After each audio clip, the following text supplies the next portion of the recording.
Good morning. My name is David Safir, and welcome to today's Cash Flow Clinic.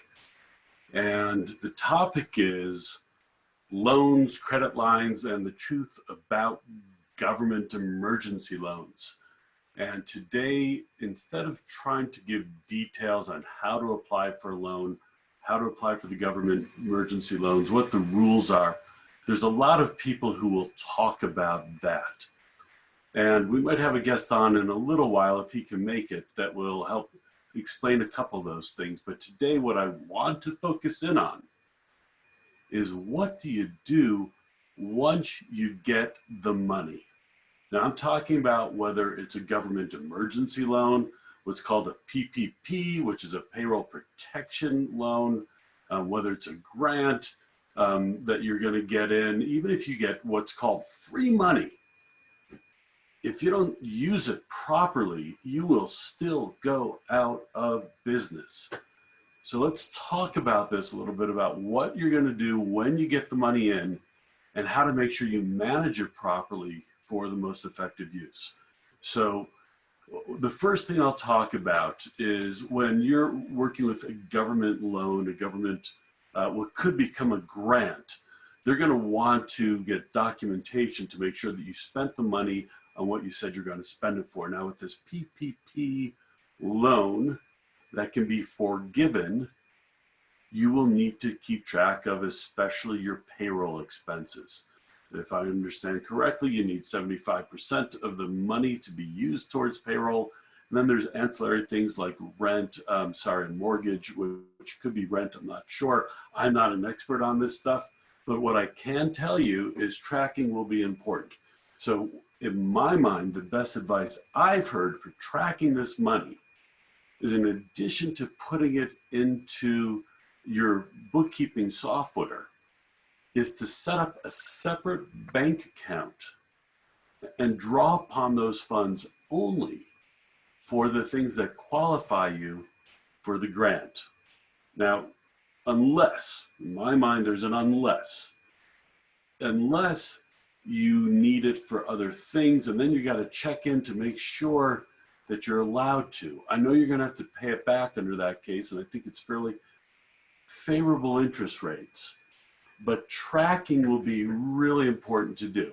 Okay, so that's number one. Number two that I want to talk to you about today is when you borrow money, no matter what the source, or you have a credit line. And a credit line is money that could be borrowed at some point if you need it. You are going to want to not just spend the money, you're going to want to use it wisely. Now, what's the difference in my mind between the two? Spending money is something that you don't need.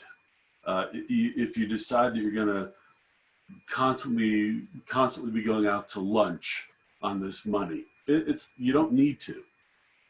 If you decide you're going to, for no good reason, you've got a work truck that you want to upgrade to a newer model, even though the current truck is working just fine, that's more spending money than using it. If you don't get any better utility out of it, it's different if you need to go from a half-ton to a full-ton or a 2-ton truck. Completely different issue. All we're talking about is the shiny objects here. That is money that goes in one direction, which is out the door. And what you're looking to do is use the money wisely, that it returns an investment back to you over time.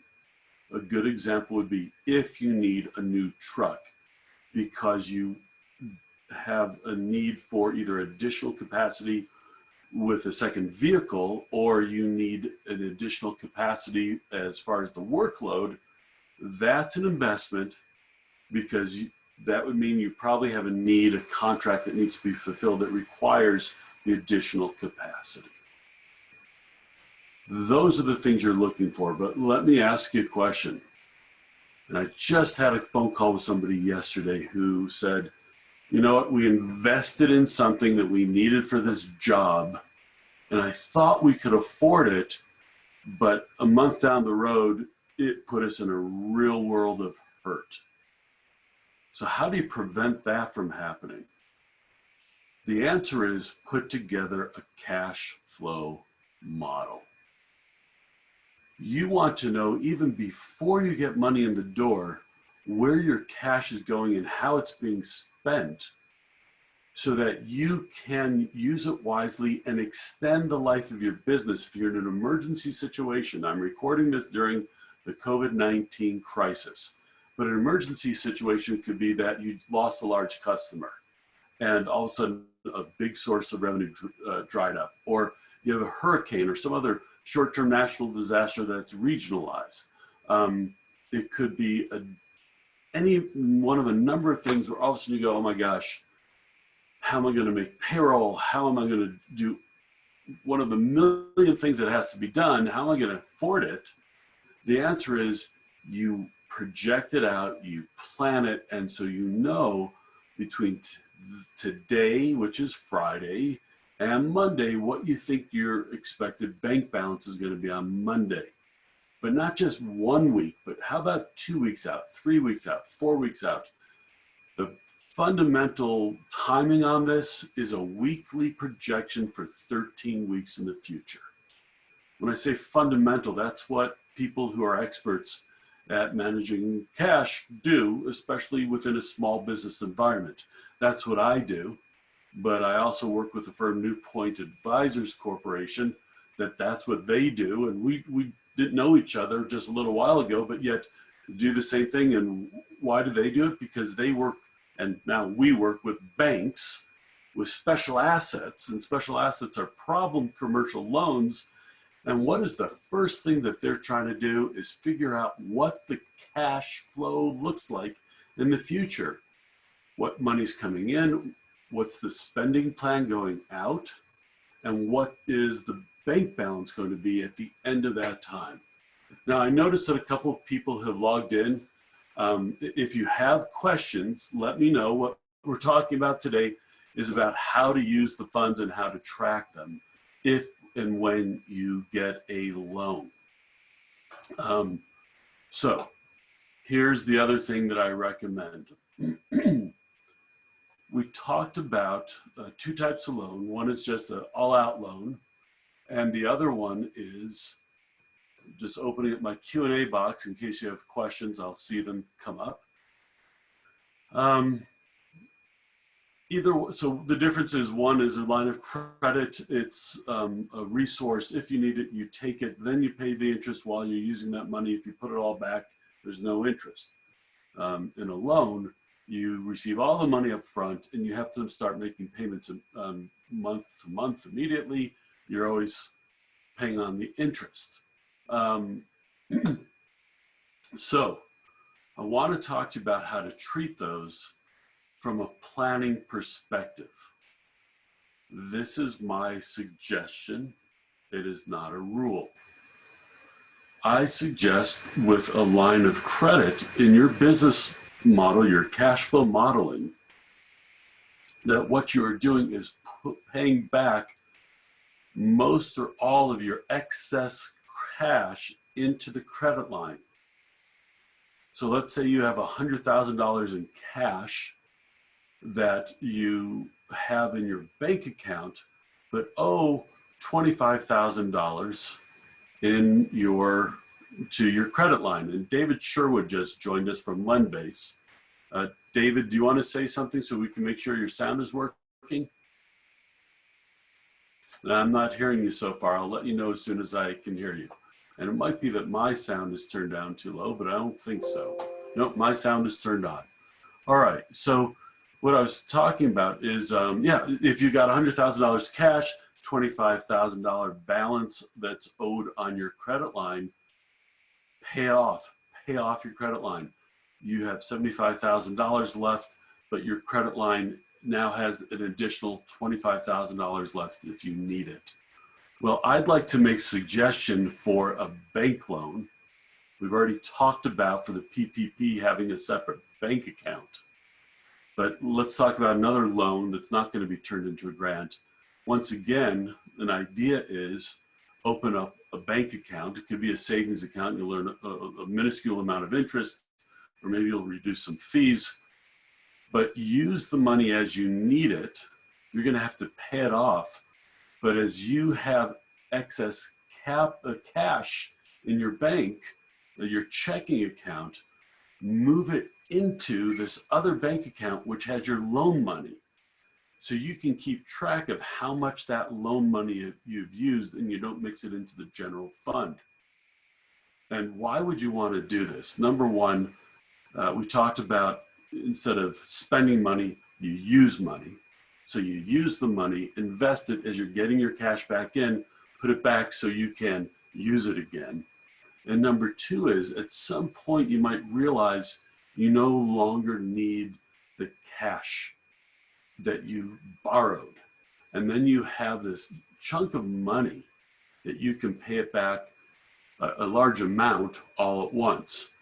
It might be only 10% of the loan amount, but that still helps you get the loan paid off sooner. Or certainly it allows you to extend that capital for a longer period of time and put it to better use. So I'm going to just take a look at my notes, see what I've missed, if I've missed anything so far. So the biggest question is, will your business survive? And for how long? And to be able to survive, you need cash. So that's why we talked about a 13-week cash flow model. That basically gears towards immediate survivability. However, if you want to take the next step, then you can start projecting cash flow out on a much longer weekly basis, or get to a monthly cash flow model out for a year or two. Because then you can really see, are you accumulating cash over a long period of time? So you know that you might have it to invest, or if you're going to have long-term capital needs that you can plan in advance. Now, let me ask a question to myself, which is, which scenario do you think a banker is more likely to lend on? Number one is the scenario where you come in and say, hey, listen, this is my P&L that I did last year and 2 years ago and 3 years ago. That's my history. Will you give me a loan? That's scenario one. Scenario number two is, here's my history, but let me show you a detailed cash flow model that will project out to you for the next 13 months, in the next year or two. And in addition to what we see as historic trends, we're going to show you what we're going to do with that money, what we see as the expected return to the business on that money, and why you are making a safe investment that will show you how we can pay you back. In other words, not only is what your business is normally doing, but you also put in there the monthly payment that you're going to have to return to the bank, so they can see that you actually know and have planned for the payment that's going to be on the loan. Now, of course, it's an estimated payment, but that's okay. Think about conceptually, which scenario will a banker more likely to be willing to bank on? Now, we're talking about commercial loans. And when I talk about a banker, let me rephrase that, because my friend David Sherwood, who joined us for a minute but had communication issues, he's not a banker. He doesn't work for a bank. He works for a lender. They do commercial lending and have relationships with a lot of different banks. So whether you're talking directly to a bank or to a lender, the scenario where you're not only asking for money based upon your historic results, but also showing a sound plan for what the money will be used for, what the business results will be projected to be, that are reasonable projections, that's going to go over much better with any lender.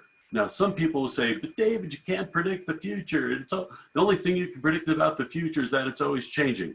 Absolutely, I agree 100% with that. But if you don't have the confidence to take a best guess or do a range, show two models, show a model that is a complete failure. If you can still pay that loan without getting improved results out of your business, that's going to send a really positive message. And then you can show another model that says, but this is what we expect as a minimum, a result of the loan we're getting and the investments we will make. Loans, credit lines, the truth about government loans. This is a huge issue, not just today during an emergency, but always. I'm available on LinkedIn. Look for David Safir, David Safeer. I'm very easy to find. This will be posted to my YouTube channel, which again is David Safir. And I have a series of videos going up called Cash Flow Clinic. We'll have different topics that are timely and revolve around cash flow. And it's not all the common knowledge that you can read anywhere and everywhere. We're going to be digging deeper into this topic of cash flow management over the next few weeks, over the next few months, and over the next few years. So I hope you'll join me. And I'll ask one more time. Nobody seems to have any questions, which is fine. Ask me offline if you want to. I'd be glad to answer questions. Have a wonderful day and stay home right now and stay safe.